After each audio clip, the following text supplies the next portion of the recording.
Hello everyone and welcome. This is Martin speaking. In this episode, we will discuss three very important topics. No war, just strategy. China, Russia, North Korea unite and the world should listen. U.S. versus China. Why American deterrence is failing and what happens next. Shocking revelation. The triple deception behind U.S. military aid to Taiwan. Topic number 1. Reports have emerged suggesting that Russia has proposed conducting joint naval exercises involving China and North Korea in the Indo-Pacific region. These nations, individually, have been perceived as security threats to the United States and its allies. The proposal, allegedly made by Russian Defense Minister Sergei Shoigu during a meeting with North Korea's Supreme Leader Kim Jong-un, has raised concerns about the formation of a potential alliance that could further disrupt the security dynamics in the region. However, it is crucial to analyze the situation from a neutral perspective, devoid of any labels, narratives, or biases. The motive behind Russia's proposal is likely linked to the recently formalized trilateral defense alliance between the United States, Japan, and South Korea. This development has prompted Russia to explore alternative partnerships in the region.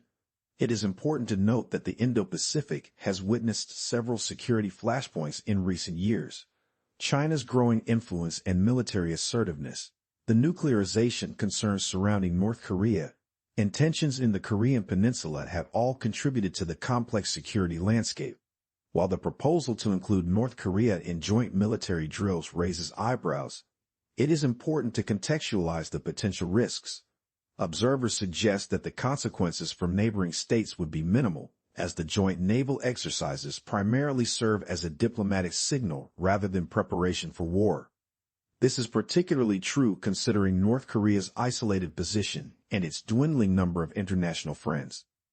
Bernard Liu, a senior fellow specializing in military and defense policy, suggests that the proposal is a response to the changing dynamics in the region. If the China-Russia-North Korea naval exercise were to materialize, it could be seen as the formation of a united front against the United States and its allies. However, this potential counter-alliance might bring about some stability by acting as a check on the parties involved, preventing any unilateral instigation of conflicts. For instance, Russia and China share some alignment regarding the denuclearization of the Korean Peninsula, which might make them less supportive of North Korea's provocative nuclear arsenal. Colin Coe, a senior fellow specializing in Asia-Pacific naval affairs, emphasizes that any drills would only have peacetime utility due to geographical limitations, making them unable to accurately simulate actual wartime scenarios.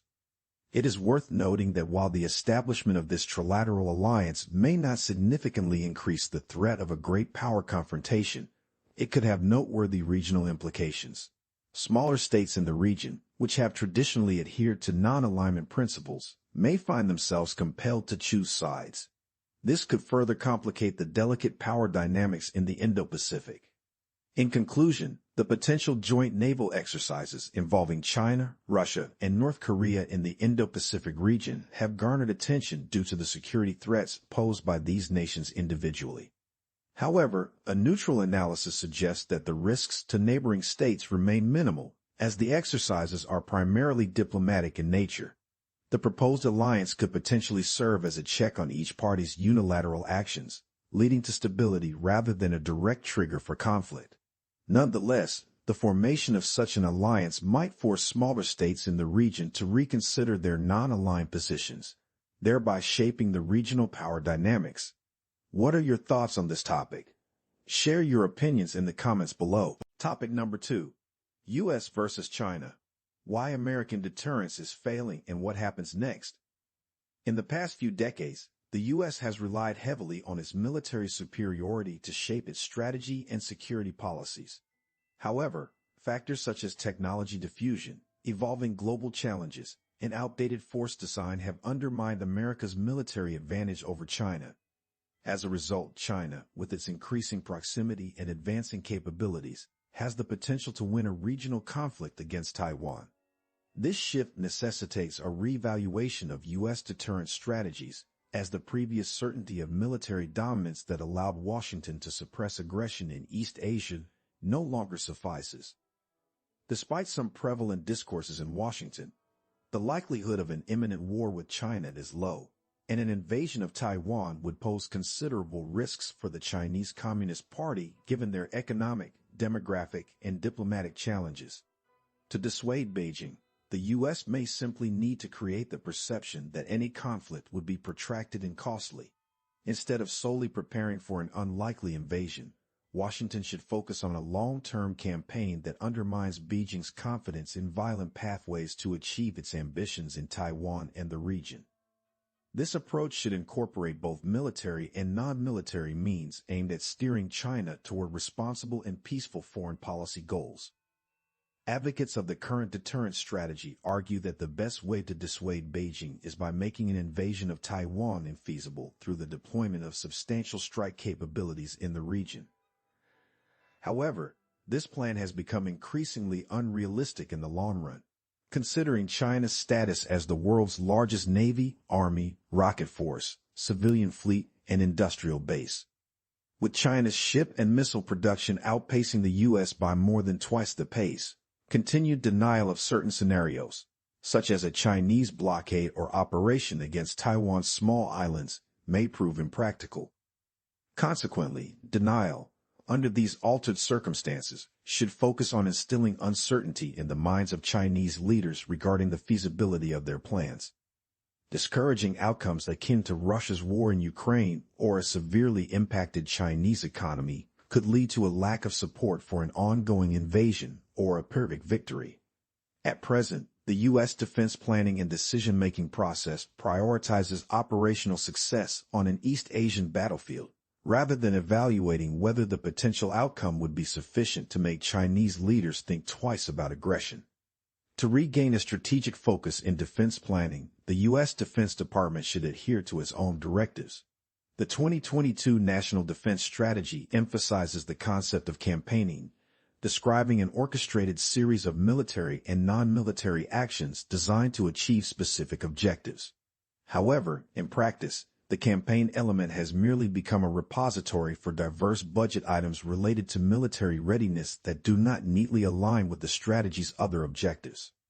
In order to breathe life into the campaigning framework, the Defense Department should seriously consider its own definition and develop a strategy aimed at shaping Chinese leaders' perceptions. China is already engaged in its own campaign, characterized by sustained incursions into Taiwan's airspace and waters, as well as rehearsed invasions featured on social media platforms like WeChat.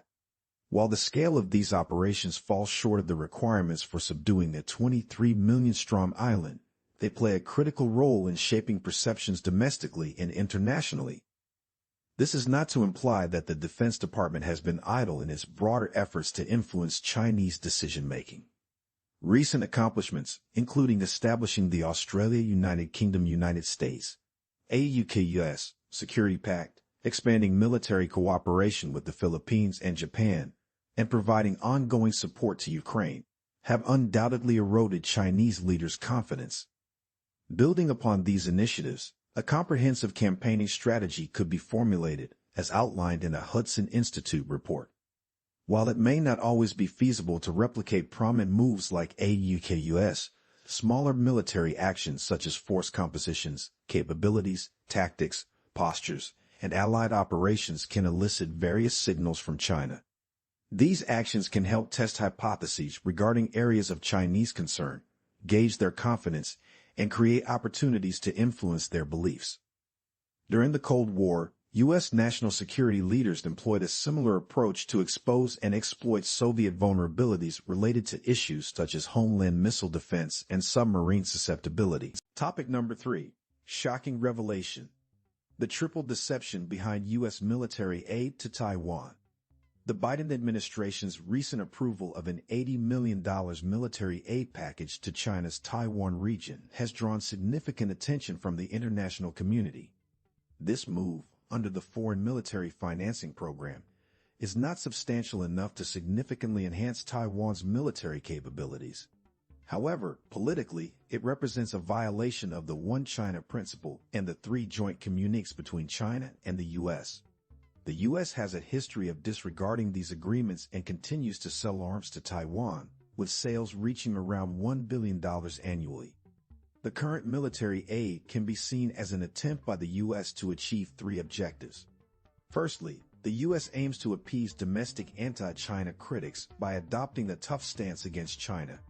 With China being perceived as a country seeking to reshape the international order, taking an anti-China position has gained popularity among some U.S. politicians. Despite the positive consensus reached between Chinese and American leaders during a summit in Bali last year, subsequent actions, such as the signing of the 2023 National Defense Authorization Act, have contained groundless accusations against China and contentious statements regarding the Taiwan question. To address the concerns of anti-China politicians, the Biden administration is flexing its muscles, as evidenced by the recent military financing to Taiwan. This move even garnered support from individuals like Michael McCaul, who had previously criticized the U.S. Secretary of Commerce's China visit, but now welcomes the aid to Taiwan. Secondly, the U.S. seeks to bolster Taiwan independence forces by demonstrating its commitment to the island. Lai Ching-te, the head of Taiwan's Democratic Progressive Party, has actively sought support from the U.S. to strengthen his position within the party and potentially run for Taiwan's leadership in 2024. While the U.S. has treaded cautiously to avoid provoking China and escalating tensions in the Taiwan Strait, its overall strategy of containing China through Taiwan remains unchanged. By providing military aid to Lai, a pro-U.S. and anti-China politician, the Biden administration serves its own strategic interests. While it is unclear whether this gift will significantly impact Lai's popularity, it certainly provides him with more confidence and a platform to maintain his anti-China stance. Lastly, the U.S. intends to escalate tensions in the Taiwan Strait and reinforce its containment efforts against China. The 2023 National Defense Authorization Act dedicated more than 50 pages to the Taiwan question, marking the longest ever coverage of this issue. The act includes provisions for military financing, accelerated arms sales, enhanced military ties, and the development of defense programs for Taiwan. This high-frequency and institutionalized military collaboration, coupled with arms sales, reveals the U.S. intention to use Taiwan as a strategic tool to contain and suppress China. The recent application of the Foreign Military Financing Program, typically reserved for sovereign states, to China's Taiwan raises questions about the U.S. commitment to the One China principle and the three joint communiques. It is important to note that the U.S. State Department, in response to concerns, claims that this grant does not indicate a change in its One China policy. However, this assertion is viewed by many as a glaring lie, suggesting that the U.S. is not yet prepared for a direct confrontation with China. Instead, it continues to make bold moves that challenge China's core interests, potentially leading to unforeseen consequences.